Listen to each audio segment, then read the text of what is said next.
Video, I'm going to be talking about the biomedical therapies. This is going to cover a number of biological changes to the brain that can be done both through medication as well as surgery. The image on the screen right now is someone who's undergoing electroconvulsive therapy, or ECT. We will talk about this. It has a kind of storied past, but it's found a new life, if you will, in modern psychology and modern therapies. So let's get into what we mean by biomedical, right? So biomedical deals with anything that is physically changing the brain's functioning, usually by altering its chemistry by using drugs, some sort of chemistry, pharmaceuticals, those kinds of things. But it can also be shocks, surgery, um, magnetic impulses. Transcranial magnetic stimulation is one that is becoming more popular these days. And these are all biomedical things, right? There's something that is changing the brain's structure or functioning. Um, the one thing we know is psychopharmacology works. Drugs work, whether that's through double-blind studies. We know that drugs that have been approved for use by the FDA are effective. Some more than others, right? And not everybody responds to the same um, medication as others, but for the most part, we know that psychopharmacology works. So let's start by talking about some of the earliest psychopharmacology drugs, and then we'll talk about kind of differences between antipsychotics, anti-anxiety, antidepressants, those kinds of things. So antipsychotics work by basically blocking dopamine. They either block dopamine at the receptor sites, so the drug would act as an antagonist, if you remember that terminology, at the receptor site, or it just limits the amount of dopamine that the brain produces. So they can both work by um, blocking things at the receptor sites, or in other words, just blocking the release of dopamine. Most of them work at the synapse. Actually, all drugs work at the synapse. So most antipsychotics work as um, antagonists of dopamine. The most common ones are Thorazine and clozapine. Thorazine deals mostly with the positive symptoms of schizophrenia. Clozapine deals with the negative symptoms of schizophrenia. Another way that we call these are neuroleptic drugs. Neuroleptic drugs work as a way to reduce the intensity of the positive schizophrenic symptoms. The most widely used is by far Thorazine. This is a kind of like the standard bearer of um, psychopharmacology in terms of dealing with schizophrenia. Another one that's popular is Haldol. It's effective and causes less sedation, which can be good depending on the needs of the patient. Side effects of neuroleptic drugs, are pretty long. Muscle rigidity, dizziness, slowed movement, slurred speech, these kinds of things. And one of the reasons why that's happening is because, as we've talked about in class, the dopamine, too much dopamine causes schizophrenia, too little dopamine causes Parkinson's disease. So as these drugs work, the person can go more and more towards the Parkinson's side of things. Also, we know that long-term use of neuroleptic drugs, specifically Thorazine, can result in what's called tardive dyskinesia, which is basically like full body muscle rigidity, almost like a catatonic state. And about 25% of patients have that after several years of use, which is one of the things why when we looked at the video with Janny, the little girl who had schizophrenia, like the fact that she was on Thorazine at this time, at 7, that dramatically increases her risk for these major side effects. There are now what we call atypical neuroleptic drugs that have been coming out more recently. Most famously is clozapine. This can reduce both the positive and the negative symptoms. Clozapine especially works well for the movement disorders related to schizophrenia. And they're really good at dealing with as options if someone doesn't respond to Thorazine or Haldol. These do have other types of neuroleptic drugs have less side effects. Risperidol, Abilify, Seroquel. These are all pretty common names for drugs that you should at least be somewhat familiar with. You're not going to need to know every single type of drug that's used to treat schizophrenia, but you should definitely know the big ones: clozapine, Thorazine, Haldol, and then I would even say like Risperidol and Abilify would probably be the five that you would need to know, just in case. Okay. So again, these work by blocking dopamine. We should also talk about some of the other types of drugs that can be prescribed to treat some of the other mental illnesses. So first up is anti-anxiety meds. Anti-anxiety meds are basically sedatives, tranquilizers. They're medication meant to slow you down, to depress your sympathetic nervous system. A really important point here: anti-anxiety meds, drugs like Xanax, are sometimes used inappropriately, right? They might be used, to get high or prescription drug abuse or something like that. Regardless of whether or not it's your prescription, someone else's prescription, a really important point is to not take anti-anxiety meds with alcohol. Both alcohol and most tranquilizers like Xanax depress the central nervous system. If you depress that central nervous system too much, your heart stops and you die. So it is a very serious thing to make sure that if someone is on anti-anxiety meds that they are not drinking. It can happen at any time. Someone could have done, had a couple drinks while on their anti-anxiety meds, for years. And then one day it just happens and they pass away. So it's really, really important to make sure that if you know anyone who has a prescription for anti-anxiety meds, to make sure that they're not taking them with alcohol. And as always, they should only be taken with psychotherapy. One of the issues is that anti-anxiety meds can cause psychological dependence, right? Think about it from a behavioral standpoint. If you take a pill and that relieves your anxiety, that relief of anxiety makes you feel better, that's negative reinforcement, right? Which then causes you to want to take pills more and more and more when you're feeling anxious. So being in consult with psychotherapy, that can help unpack some of the issues around why you take that medication in the first place. And we do know that long-term use can cause physiological dependence, right? That it can change the brain chemistry enough so that the body, essentially needs these anti-anxiety meds. Another reason why you should be taking this only if you're also in psychotherapy. As far as mood stabilizers is concerned, the gold standard is lithium. This is used for people with bipolar disorder. It basically prevents people from feeling the extremes of bipolar disorder. You can see with just some of the data here that there's a large reduction in some of these symptoms, especially manic episodes, with lithium. One of the things that we also see too is sometimes people combine lithium with other mood stabilizing drugs, which can, have even more of a benefit, but also there's a more likelihood of side effects. It's important to understand, right, that lithium, while the gold standard, right, some people don't like it. Some people say that mood stabilizers, specifically lithium, some of their side effects are that you don't feel really any strong emotions. So, that's great. You're not feeling depressed or you're not feeling manic, but at the same time, you might also not feel joy. It's not true for everybody. It's certainly not true for the majority of people who take it, but it's enough of a side effect that again, lithium should probably be used in consultation with some sort of therapy. Non-biomedical therapy.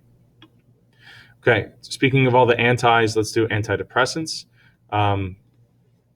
Antidepressants are the most widely used treatment for depression. There are several classes of them. MAOIs, you might hear that at the end of like a pharmaceutical commercial on TV where they say like, don't take this if you take an MAOI. That's an antidepressant. But by far one of the most common antidepressants is an SSRI, a selective serotonin reuptake inhibitor. And this works exactly the way that it sounds like it does. So remember that reuptake is when the uh, firing neuron, right, reabsorbs some of the neurotransmitters that are left in the synapse if they don't bind to the receptor sites of the receiving dendrite, right? So a reuptake inhibitor blocks that reuptake. So that means that there's more serotonin in the synapse, which increases the likelihood of it finding a receptor site and binding to it. That's what a reuptake inhibitor does. SSRI again is really kind of like the gold standard of antidepressants. They can also be used to treat things like obsessive compulsive disorder, to try to help jumpstart the brain's chemistry in consultation with other types of therapies here. We know that a lot of people have you know good results from antidepressants. We also know that there are some side effects. There's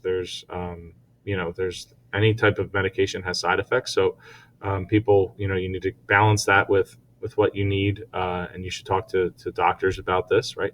And SSRIs are really, really good, especially for just kind of like mild depression or even more severe depression. But the most severe depression, these drugs typically don't work. And we'll talk about one of the oddly most effective ways to treat the most severe depression.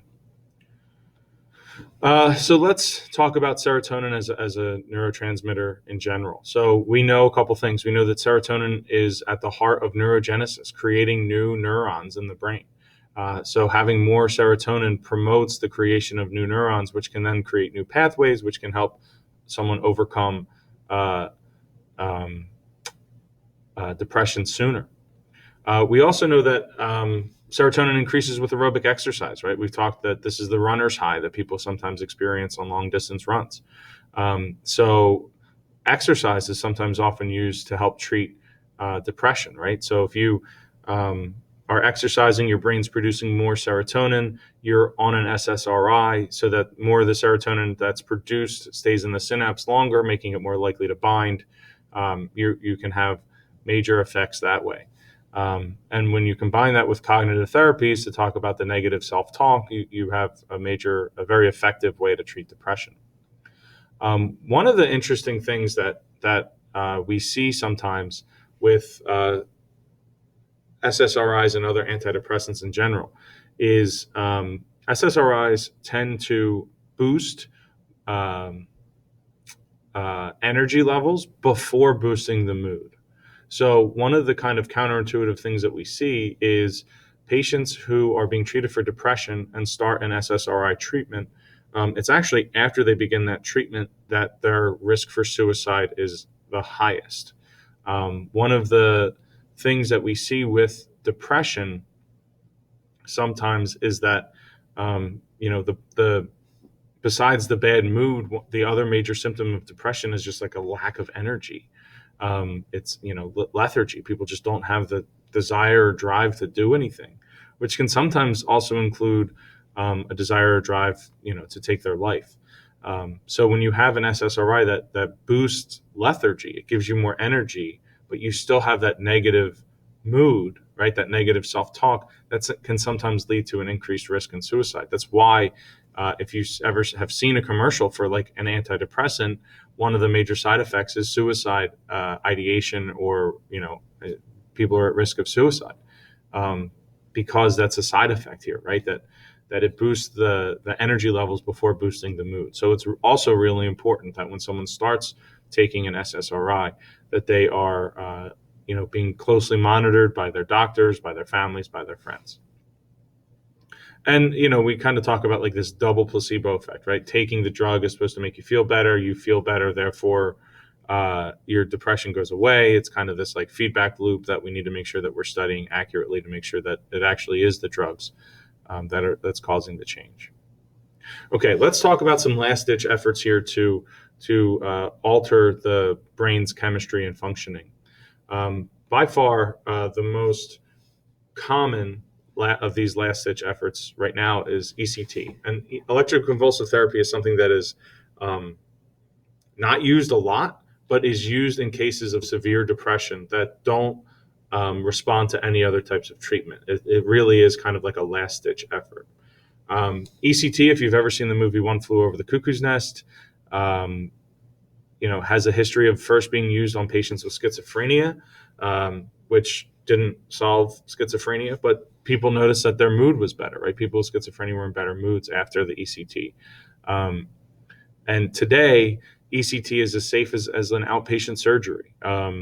It has memory loss as a major side effect that can last for up to 6 months. You could be not sure about some things that happened before your ECT.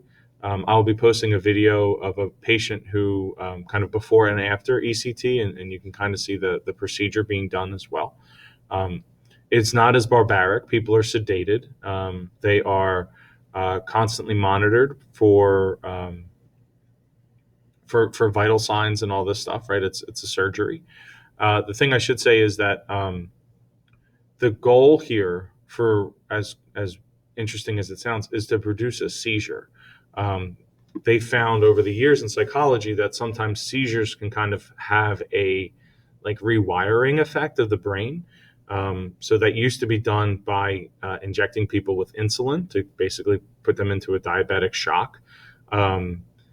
Which isn't used anymore, obviously. But ECT is a relatively painless way, if you believe it or not, because you're sedated, to induce a seizure, which can then have dramatic effects. It really is almost like just like flipping a switch in someone's mind, where they feel that much better.